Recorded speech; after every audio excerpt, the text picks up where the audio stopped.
Hey, good morning, Calvary Academy. It's probably Friday. When I taught at Calvary years ago, chapels were always on Friday, and they were always a good part of the week. So my name is Jeremy Ritzma.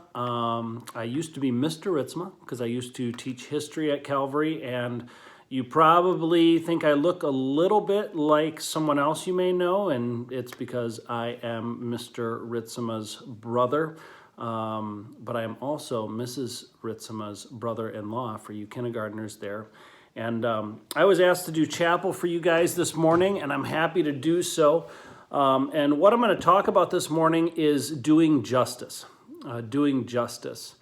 Even though you're really young, you guys have probably heard about injustice, and you're probably aware of many injustices that have taken place over the last year. There's a lot of people that have been calling for justice, particularly in the deaths of some people at the hands of police. I know those have been in the news a lot, and it's something that people feel very passionate about. And justice is something that all Christians should be concerned about. Justice isn't just for police officers or judges. Justice is all of our jobs. As Christ followers, we have to be people of justice. There's a favorite verse that I have from Micah 6, verse 8, that says, "What does the Lord require of you but to do justice, to walk humbly and love mercy?" So we want to be people that do justice. There's a lot of stories in the Bible about justice and injustice, but the one I want to talk about this morning is the story of Jesus' trial. Jesus came to earth and lived as a man, and he was arrested by people, and he was given a really, really bad trial. And that trial led to him being crucified. And Jesus was absolutely perfect. He had never done anything wrong whatsoever. And injustice, the biggest examples of injustice that we ever see are when people that don't deserve something to happen to them, something bad happens to them anyway. And probably the number one story of injustice that's ever occurred is the story of Jesus' trial, and that is in Matthew 26. So I'm going to be reading my Bible and just going through a bunch of things that we can do to be people of justice. And I'm going to pick up in verse 56 and 57 of Matthew 26. So if you have a Bible, you can grab that and follow along with me. Verse 56, Jesus says, "But all this has taken place, that the scriptures and the prophets might be fulfilled." And then it said, "Then all the disciples left him and fled. Then those who had seized Jesus led him to Caiaphas the high priest, where the scribes and elders had gathered." So here's the first thing that you can do, and it doesn't matter if you're in kindergarten all the way through 8th grade or a teacher there or even Mrs. Pender. This is how you can do justice. Number one, stay close to your friends. Stay close to your friends. Jesus was about to experience a great injustice, and the reason why that happened is because all of his friends abandoned him. People are victims of injustice when there's nobody there to defend him. And I know that in school, there are some kids that feel really lonely, and they feel like nobody's protecting them, and nobody's close to them, and nobody is their friend. And let me just tell you that right from the beginning, one of the best ways to avoid injustice is to stay close to your friends. People are very likely to get hurt when they're alone and when they're isolated. So stay close to your friends is the first thing you can do to do justice. The second thing is they led Jesus to Caiaphas, the high priest. Caiaphas appeared to be a good man. But he was not. Caiaphas was a man in power, and one of the ways that we can do justice, and this is probably a little bit more for the older kids there, but in order to do justice, unfortunately, you can't trust everyone. You can't trust everyone. There were probably a lot of Jewish people around there that thought that Caiaphas and the high priest were doing what was right, was doing what was godly, when really They were not doing that at all. They were doing what they wanted to do. It's just important for all of us to remember that no one is perfect. And everybody has sin in their lives, and sometimes that sin can get the best of them. And so in order to do justice, in order to protect people that are vulnerable, you can't trust everyone. You especially have to be aware of people in power, because sometimes people in power don't use their power in the right way, and the story of what happened to Jesus is part of that. Verse 58 said, and Peter was following him at a distance. Again, he didn't stay close. You got to stay close to people to avoid injustice. Peter was following him at a distance as far as the courtyard of the high priest, and going inside, he sat with the guards to see the end. Now the chief priests and the whole council, those were the religious leaders, were seeking false testimony against Jesus that they might put him to death, but they found none. So here's the third thing that you can do to avoid injustice is allow facts to be more important than your feelings. Allow facts to be more important than your feelings. These chief priests and the elders, they didn't care what was true.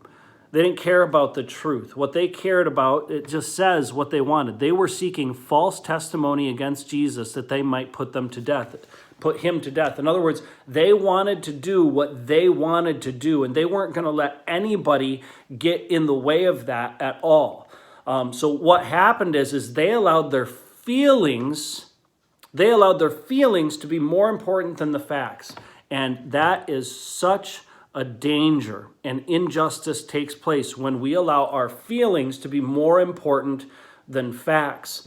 For those of you that are in fourth grade or above, you probably heard of the Boston Massacre.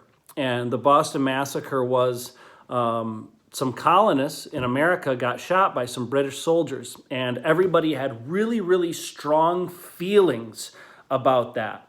And they wanted the British soldiers to go to jail or be killed for what they did in the Boston Massacre. But they had a trial, and that's why trials are so important. And in that trial, they figured out that those British soldiers were actually innocent and that they had been provoked to shoot, and they were defending themselves instead. And so the facts had to be heard, and the facts had to be more important than feelings. When feelings are more important than facts, that's when injustice takes place, because people do not do what is right. They do what they want to do. And that is just a huge thing to avoiding injustice, is allow facts to be more important than your feelings. No matter how strong your feelings might be, you always have to look for the facts, because truth is really important. Verse 59, the chief priests and the whole council were seeking false testimony against Jesus that they might put him to death, but they found none, although many false witnesses came forward. At last, two came forward and said, this man said, I am able to destroy the temple of God and to rebuild it in 3 days. So there's two things that go on in that verse. The first thing is that all of the chief priests and the elders, they all agreed with each other. They only talked to people that agreed with them. And in order for you to be a person of justice and not be part of injustice, you have to surround yourself with people that disagree with you. This is a big deal in like social media today, where it's like if somebody doesn't agree with me, then I'm just going to block them, or I'm not going to listen to them. And if somebody says something that I don't necessarily agree with, or something that goes against, again, my feelings, I'm not going to listen to them. I'm going to say that they're wrong, and I'm going to believe that I'm right. And that's pride. And pride is also a recipe for injustice. So in order to avoid that, you have to surround yourself with people that disagree. You're growing up in a really weird world that I didn't grow up in. And one of the things that a lot of adults see that look at the world today is that it's a world that believes that you have to agree with everything about me, or you're wrong, or you don't love me. And in order to be a person that seeks truth and seeks justice, you have to surround yourself with people that disagree. Disagreement is not all that bad. So if all you hang out with is people that think you're the best and never disagree with you, you got to change who you're hanging around with.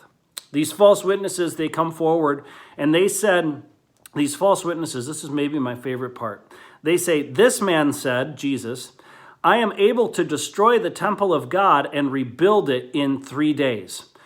This is really, really important because one way that injustice happens is you twist people's words. You guys have probably all been a part of this, I'm sure you have, where you say something and then somebody else says it to someone else, but they don't say what you said. I'd ask for you to raise your hands, but I can't see your hands, but raise your hand if you're a person that has ever been misunderstood or had your words used against you, or been people treat you a certain way because they believe you said something that you never said. It happens to all of us, and that's injustice. You know, when somebody says you said something that you really didn't say, you end up suffering for it, and that is that's injustice, where you're suffering for something that you didn't do. Jesus actually said, destroy this temple and I will rebuild it in 3 days. Jesus never said, I will destroy the temple, but that's what these men said. They said, this man said, I am able to destroy the temple of God and rebuild it in 3 days. Jesus never said that. In order to avoid injustice, you have to not twist people's words. I want to talk to the junior highers right now. I was a junior high teacher there, and I know what it was like. But you like to talk behind each other's backs, and words get twisted, and people lose friends, and fights happen. And that's injustice, and you have to be a person that stands up for that. And honestly, one of the best ways that you can do that, if you hear that somebody said something about you, go to that person and ask them calmly what they said. But that's not what the chief priests and elders do right here. And they're going to end up doing a great evil, and they're going to end up hurting an innocent person because they don't look into this. They allow his words to be twisted. And the high priest, verse 62, the high priest stood up and said, have you no answer to make? What is it that these men testify against you? But Jesus remained silent. And the high priest said to him, I adjure you by the living God, tell us if you are the Christ, the Son of God. Jesus said to him, you have said so. But I tell you that from now on you will see the Son of Man seated at the right hand of power and coming on the clouds of heaven. Then the high priest tore his robes and says, he has uttered blasphemy. What further witnesses do we need? You have now heard his blasphemy. Here's another thing that you have to do to avoid injustice. To do justice, you have to accept the truth. Jesus told the truth. Jesus told the high priest, this is who I am. But the high priest didn't believe the truth. Truth is so important to avoiding injustice. And so you have to accept the truth. The high priest and the chief priest, they didn't want to accept the truth, so they rejected it. And people will do this. People are doing this more today than ever before, and it's the world that you're growing up in as a kid. And what you have to know in order to be a person of justice is that you have to accept the truth. You have to find the truth, because if you don't, you will be part of the problem of injustice. You have to investigate thoroughly. The high priest didn't ask any more questions. He asked Jesus one question, and he's like, he's done. He's done. Just one question. In order to do justice, you have to calm down, ask more questions, figure out what's really going on, find the truth, and then accept it, even if it goes against your feelings. You have to be slow to judge. You have to be slow to judge. We live in a world that's quick to judge. Kids are quick to judge. Don't judge quickly, or you're going to end up doing injustice to other people, and people are going to end up abused. That's exactly what happens to Jesus. He says, what is your judgment? And they answered, he deserves death.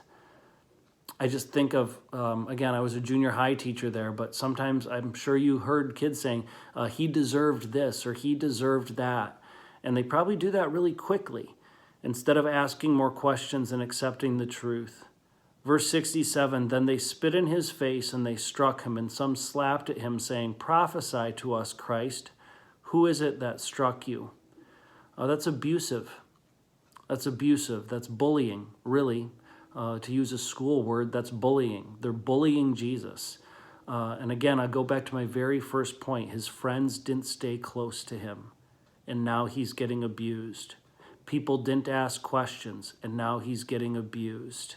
Nobody came to help him, and so now he's getting abused.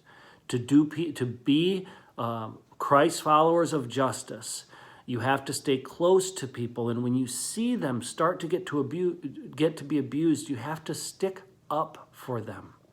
When you see somebody getting bullied, you have to stick up for them and never deny a friend in need, no matter how unpopular it is. Maybe the kid that's getting picked on isn't your close friend, but guess what? It doesn't matter. You want to be a person of justice. So you never deny a friend in need. Peter was close to Jesus, but he wasn't close enough, and he didn't do anything. So never deny a person in need. You always have to be willing to hear a different story. Judas, I don't have time. I already see that it's 16 and a half minutes, and I was asked to do it in 15. But the rest of the story, Judas comes back to the high priest, and he's like, I betrayed innocent blood. And so the high priest, they heard a different story. They heard a story that they didn't want to hear, but they heard a true story, and they weren't willing to hear it. To be a person of justice, guys, you always got to hear the right story, and you have to be willing. Say you have your mind made up about something, but then you hear something that's different. You've got to be humble and just accept that as the truth. You have to be willing to hear a different story if you're going to be a person that does justice. And you have to acknowledge that you can be wrong and that you might have blind spots. You got to be humble. And then just in closing, the person that really condemned Jesus to death was Pilate. And Pilate was a person in power. And Jesus was brought to Pilate, and he heard everything about it. And you know what? He knew that Jesus was innocent. He absolutely knew it. It actually says in chapter 27, Pilate says in chapter 27, verse 17, when they had gathered, Pilate said to them, the chief priests, who do you want me to release for you, Barabbas, who is guilty, or Jesus, who is innocent? Because that's really what justice is about. Is a person innocent or is a person guilty? Pilate knew that the chief priests were wrong. Verse 18, it said, for he knew that it was out of envy that they had delivered him up. And his wife even warned him. But he was persuaded by the chief priests.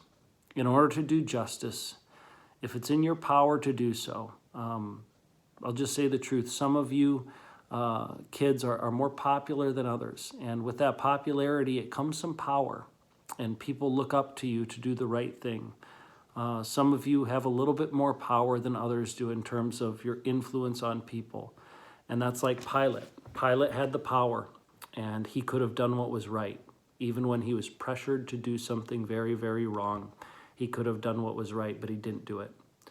And an innocent man died because of it. So for those of you that have power, whenever it's in your power to do so, to stick up for the truth and defend somebody to avoid injustice, do it. Don't be a Pilate. Don't be a coward. Don't fear the crowd. Stick up for what's right and do justice. Let me pray for you guys. Father in heaven, we thank you for this day, and I thank you for these kids that I can't see right now. And Lord, we live in a world that's full of injustice, and we need to be part of the solution, not part of the problem. Help us to learn from your word and be people that do justice. In Jesus' name, amen. Love each of you guys. Hope you have a wonderful rest of the school year. Hopefully you can continue learning and staying together. See you, Calvary. Take care.